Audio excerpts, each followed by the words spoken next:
Broadcasting live from the Business RadioX studios in Atlanta, Georgia, it's time for Excel Radio. Brought to you by Beck Photography and Video. It's your story. Make it awesome. For more information, go to beckshot.com. Now, here's your host.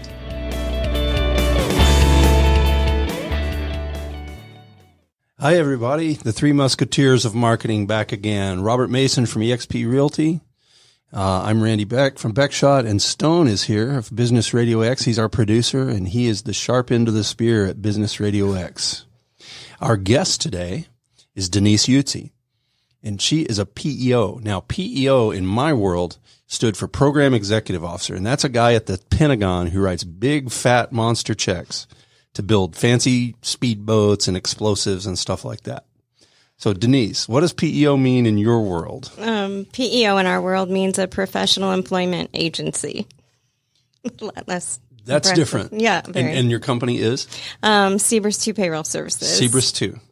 SBRUS2. Okay. So tell us about being a PEO. What does that involve? Right. We got a lot of business people out there, and they want to avoid pitfalls like you guys deal with. So tell us how all that works. Well, one of our tag phrases is small business owners don't know what they don't know, but what they don't know will hurt them. And so for SBRUS2 Payroll Services, what differentiates us from a payroll service is that we become a bundled service for them, which means we do bottom level HR, onboarding of employees, offloading, dealing with the Department of Labor for unemployment claims. We do offer workers' comp for non-high risk, means we don't get on roofs, we don't cut trees down, we don't do those kinds of things. So workers' compensation, and then also running the payroll and dealing with the taxes on a quarterly and annually basis. So it basically is a bundled payroll service. Okay. And for who? Like, who's a prime or a target client for you? What kind of companies do you work with? I would say prime targets for us are small business owners. And what I mean by small is we can start with the owner, especially if they're going to be growing, which is ideal because you get your EIN number. And then as you start to onboard, you don't have any of that back office administration that you weren't expecting when you started your business. The next ones are, especially in the summers or seasonal, is high turnover. Because most payroll companies will charge you to onboard an employee, to offboard an employee, and they also charge you for every W-2 that you do at the end of the year.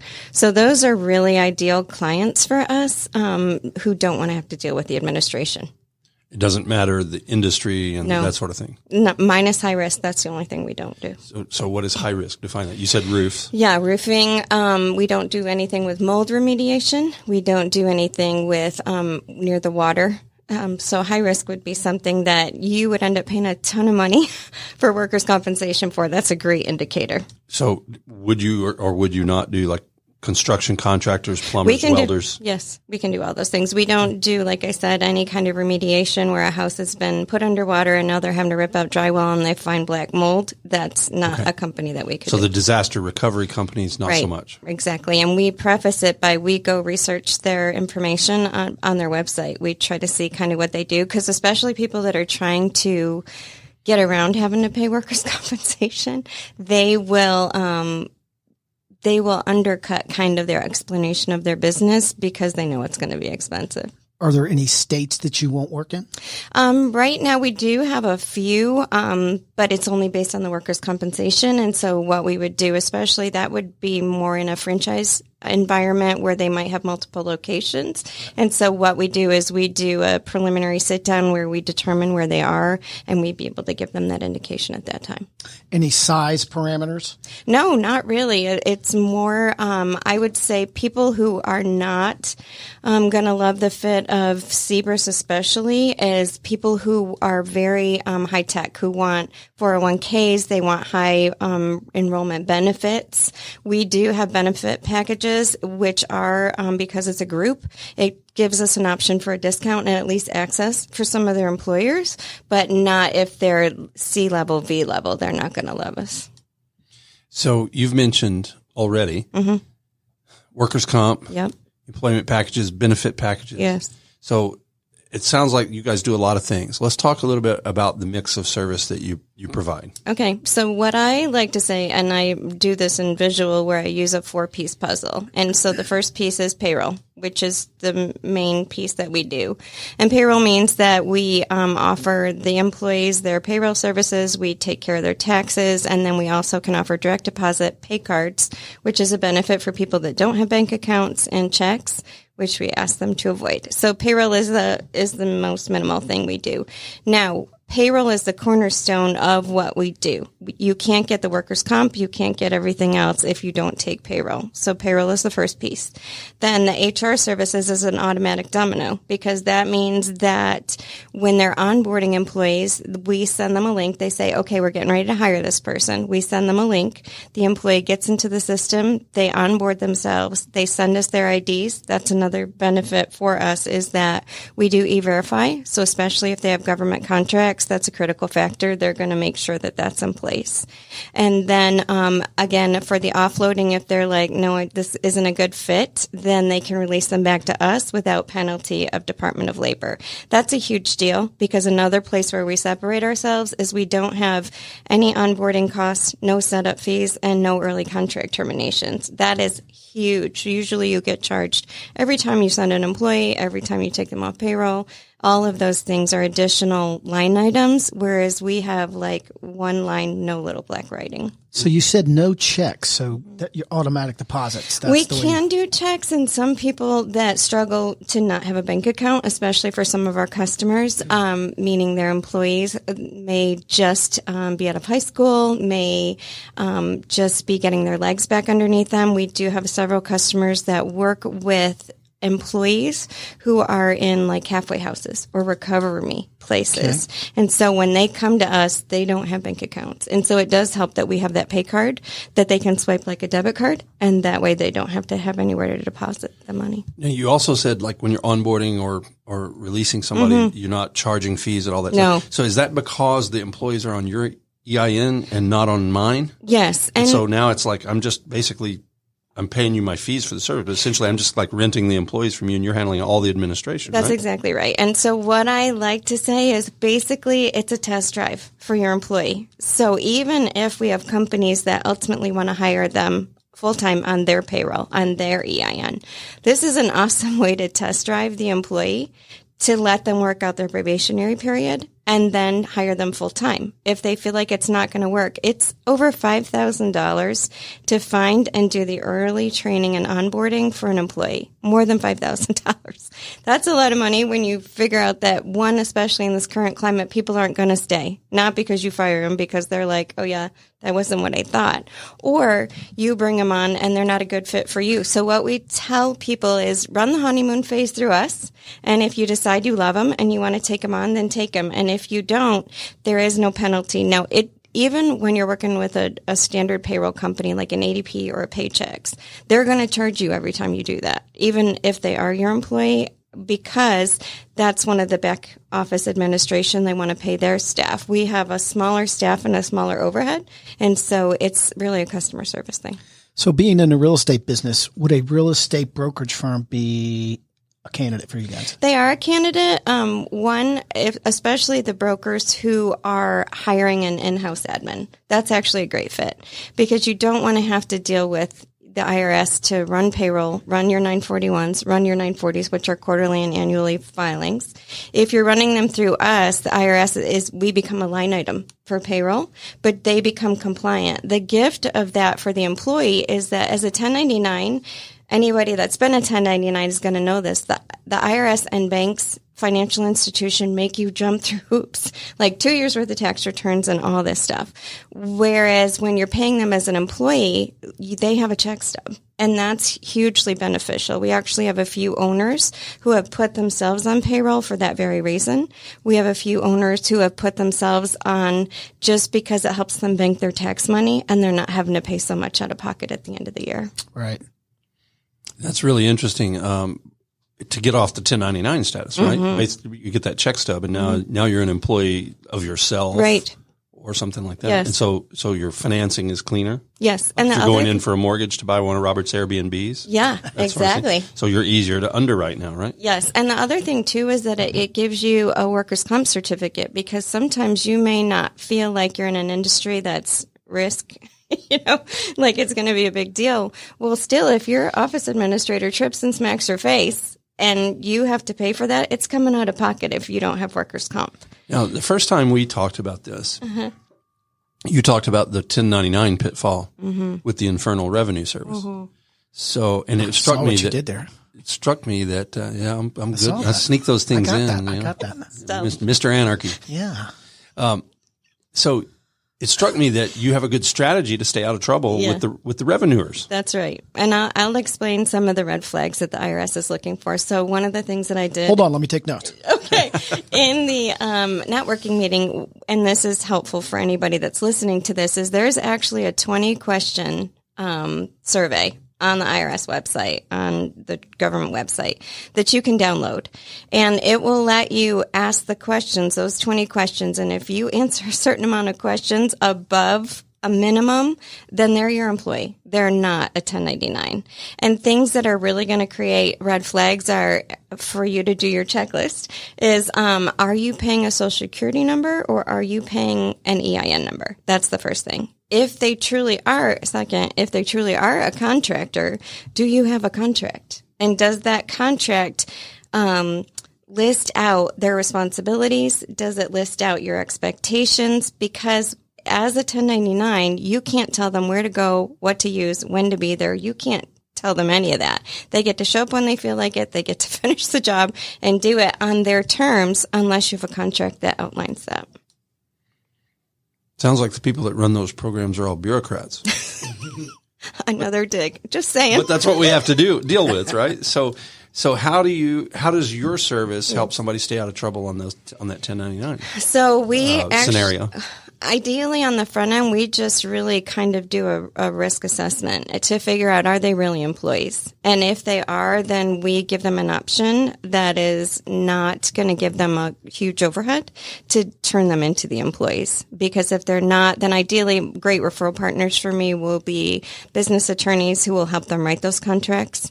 I am all about getting it the right fit. When I did networking and when I do the risk assessment, there are people that I've said, what you're doing is a 1099, truly a 1099 format, but you don't have a contract and the IRS is still coming. And so for me, it would just be sitting down with that client and figuring out if they really do have an appropriate 1099 format, or get the pieces in place that are going to protect them. Because I feel like I'm not trying to sell everybody. I'm trying to figure out if we're the best fit. And if we are, then awesome. And if we're not, I'm going to refer them. And so if you do that with somebody, does that account for hourly employees, or is this more like for a steady amount, like a salary type of? Both. And so especially for we service Kenny's Discount Doors, and Kenny is the owner. And so he takes a salary, which is a draw that helps him backstock his taxes so he's ready when it comes at the end of the year.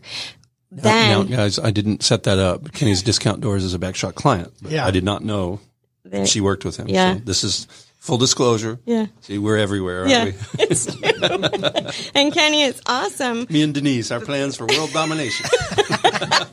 But with that, then he has brought in employees that truly were an employee format. And so that's really helped them. And so to your point, we can do salary.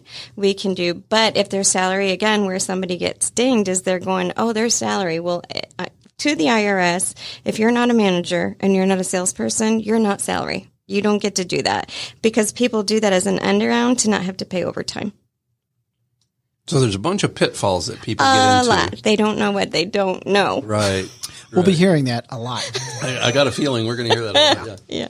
But, it's really true. You get into business to do what you do, right? Because it's what you like. It's the thing you're good at. It's, you feel like you can make money at it. And you haven't become an HR expert or an employment law expert or a tax expert, right?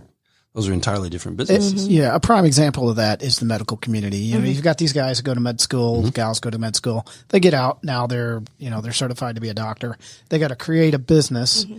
And now they got to create all that back office stuff, right? And they don't know anything about it, and so they get in trouble, pretty quickly that way. Yeah, and most businesses, it's a proven fact that Business startups, this is even not post-COVID, this was pre-COVID, closed within 2 years. And it's not because they weren't awesome at what they did. It's because they didn't understand all the other stuff that came with being a business owner. They didn't build the pyramid correctly with the base. No. And they didn't have the correct advice or the people they needed around them to give them that information. What I love about networking is I get to stay awesome at what I do, which I am, but I get to give them the other pieces or help them identify the pieces to build the base of the pyramid because they don't know what that is. Right.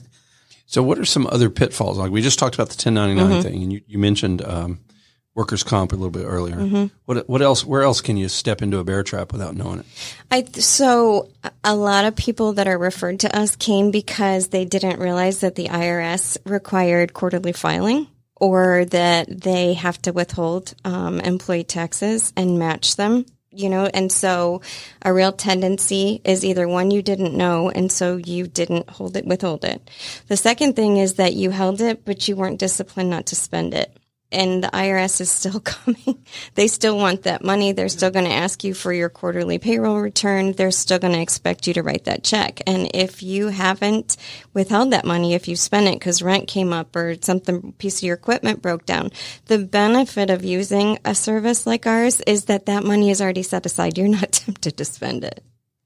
Well, you probably can't even touch it. You can't because it's gone. And that's the gift is that what I like about it is that it's pulled out on the cycle that you would give us. And so if it's weekly, it would be weekly. If it's biweekly, it allows you to budget your payroll so you know what you're going to pay. Because again, the way we build our contracts, it's a percentage of the contract. And so you never have to guess. This plus this is going to equal this number. And so there's no little black writing. There's no, oh yeah, by the way, we filed your taxes quarterly and that was an extra fee. There's none of that. You pretty much can gauge it. And so minus that the hours go up and down, the rest is going to stay the same. Seems like it's a bit of a hidden field. You don't get people in college going, oh yeah, what are you going to do after you graduate? Right. Well, I'm going to work for a PEO, right? So how'd you get into this? So I am really great at coming in at foundation level. Oh, and remind people, what does PEO stand for? Professional Employment Agency. There you go. And so I am really good at coming in at ground level and help creating structure and then implement it, create the model and do it.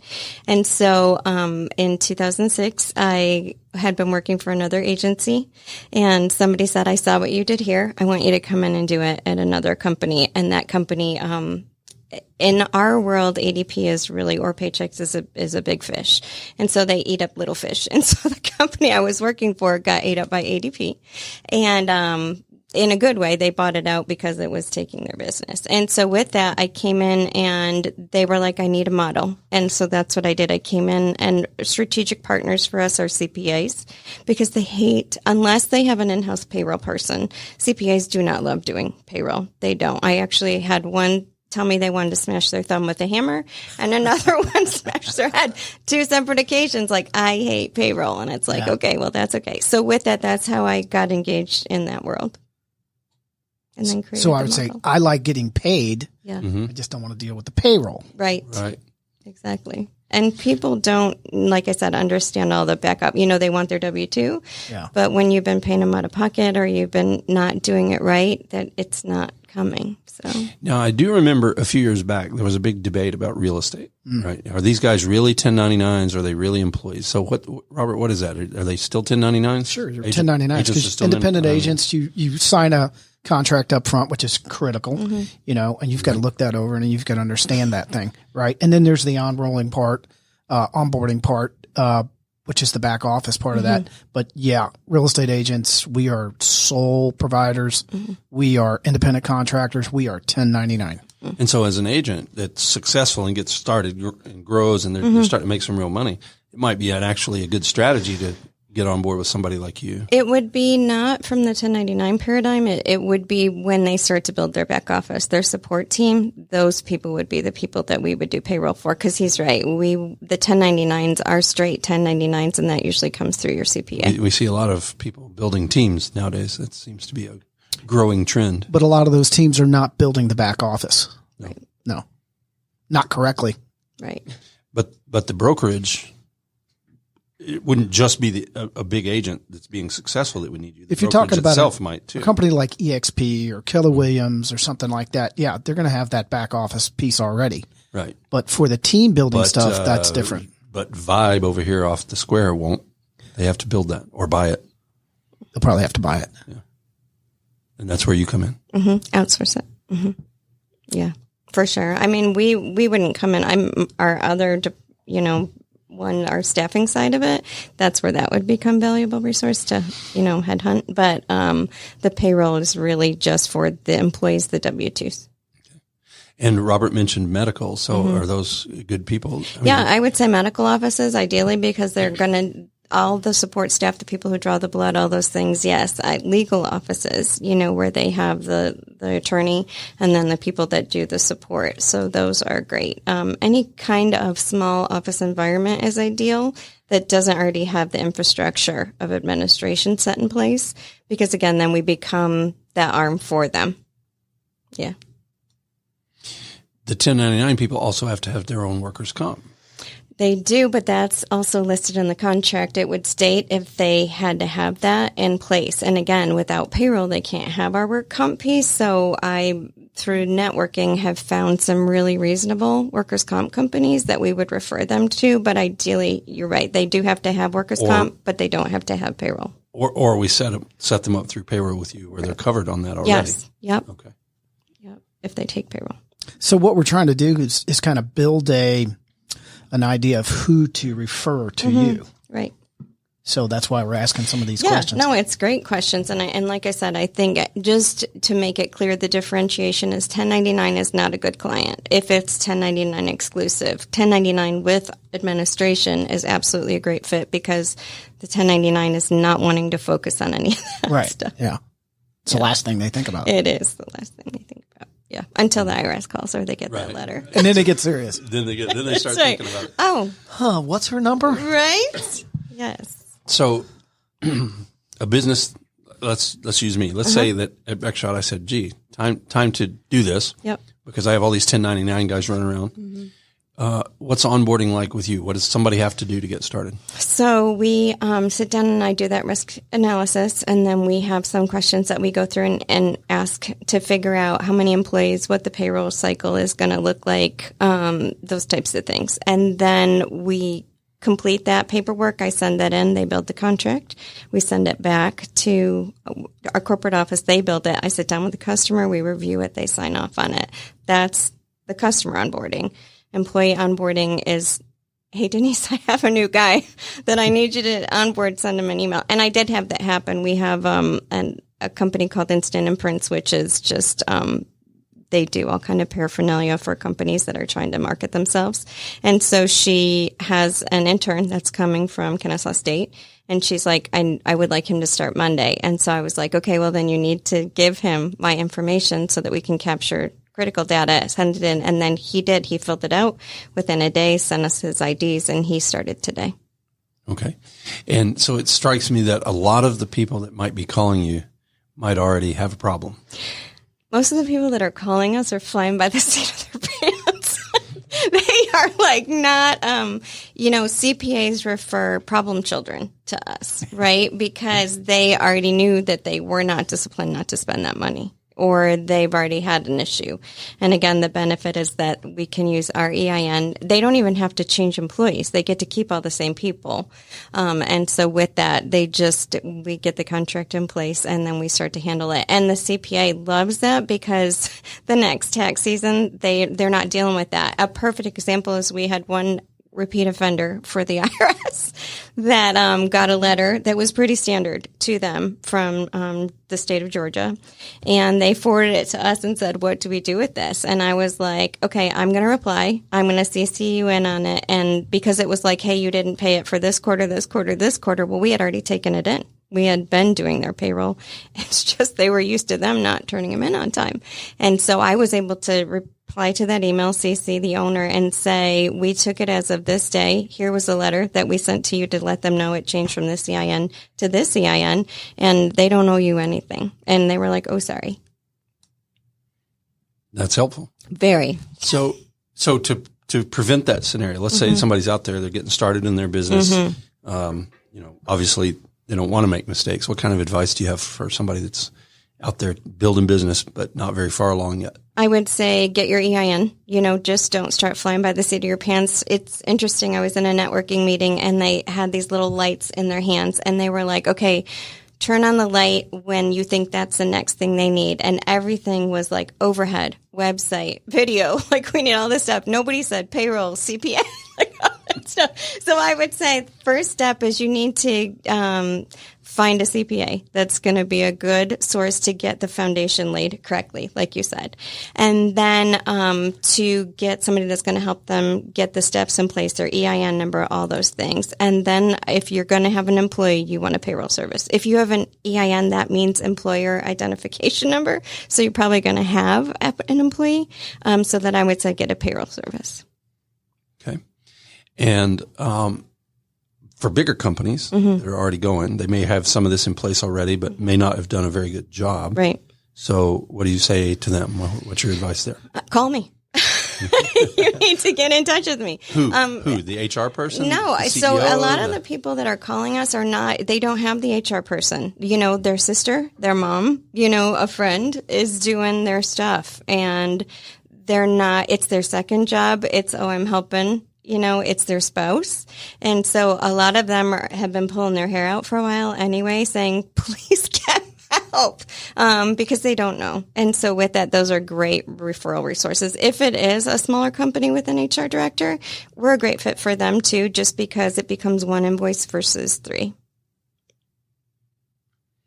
Yeah, very helpful. This could be like a referral poster all over town. It's true. It's true. Yeah. All of those back office type functions. Yeah. They're all interconnected here. Yeah. All of a sudden, right? Yeah. It's not like the Marine Corps, we want you. The guys point at you. No, you need her. No, we need them and we need him and we need her. And what I love about it is, you may not need me, but I do know what you need. That's the benefit of having been around small business for so long is when I do that risk evaluation, I'm able to tell them the people that they need. And so, again, we run the payroll. We do that piece of it. We do low bar HR, but I have a great referral resource who does the handbooks, who does what bathroom sign should I hang. Like that's all stuff people do not think about, but people sue them over. So how about restaurants? Restaurants seems, because they're going to have some 1099s, they're going to have some W-2s, right? So that's kind of complicated. It is. And we do have a restaurant that was complicated. It was a referral because they had stayed in trouble. Because it's a lot to keep up with, especially when you're onboarding and offloading so many employees that close together, high schoolers, people like that. And so with that, that's a great resource for them because it's just like, this is who we use. Here's her card and we take it from there. And then we call the employer back when they're onboarded and we say, okay, they just need their schedule. So basically they get to vet, they get to figure out who they like and who they want, and then they send them to us. And if they figure out they don't like them, they send them back. We talked about how you got into this. We didn't talk about why. That's a big question for me is why. So tell me about, what is it about this that flips the light switch on for you? I think what I said in the beginning, they don't know what they don't know. And it is disheartening to watch people take their whole life investment and put it in something that they're so passionate about and then not have the resources in place to help them to stay in that position because those penalties have closed businesses down. One workers' comp claim has closed businesses down because that money comes out of your pocket. And so I think for me, my thrill is always education. Like I don't get to pick what you do with it, but you can't say that you didn't know after you leave a meeting with me. Mm-hmm. Yeah. So you like being the resource that helps them solve that problem. Yeah. And just avoid the things, the pitfalls that they don't know are ahead, which are ahead. So after hearing this radio program, millions of people will have no excuse. We're going to have to change the name from Excel to No Excuses. No excuses. It's true. Okay. And let's say, for instance, I was out there and I maybe I had a problem, maybe I didn't, or I could see it on the horizon and I was, considering working with somebody like you and I'd made a call to ADP and, oh my God, it's a gigantic system and so expensive and all that stuff, right? Right. what's the one thing you would want to say to me about working with you guys? So I would say working with me specifically, one, we have some awesome reference letters from our customers, but I am a professional handholder, legitimately. I can sit down and make something big and scary palatable and understandable so that you feel like you have the resources that you need in place to make a good decision. I mean, even with my customers, because we are a small business, I'm very intentional. One of our customers had a baby and one of them got married, and I literally was able to go over and deliver a gift. The thing with corporate payroll is not that it's bad, especially for the right customer. But the thing is, it's impersonal, and it's very much like the pharmaceutical industry. People start in at this level to get to the next level. Whereas I've been with SBRUS2 since 2019 now, I guess. It started in 2012. I left the company. I came back.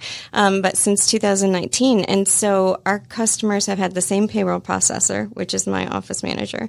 They've had me as their current person. And so that's going to be a big thing that you're going to hear with people who have dealt with a lot of payroll companies, that their salesperson kept changing and that their processor kept changing. And that's a big deal when it's something as intimate as your money.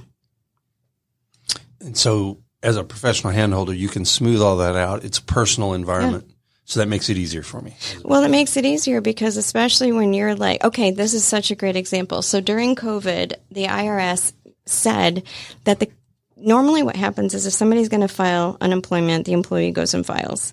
But because of COVID, literally they reached out to every company and said, okay, you have to be the one that puts in the unemployment for your employees. Every company had to do that.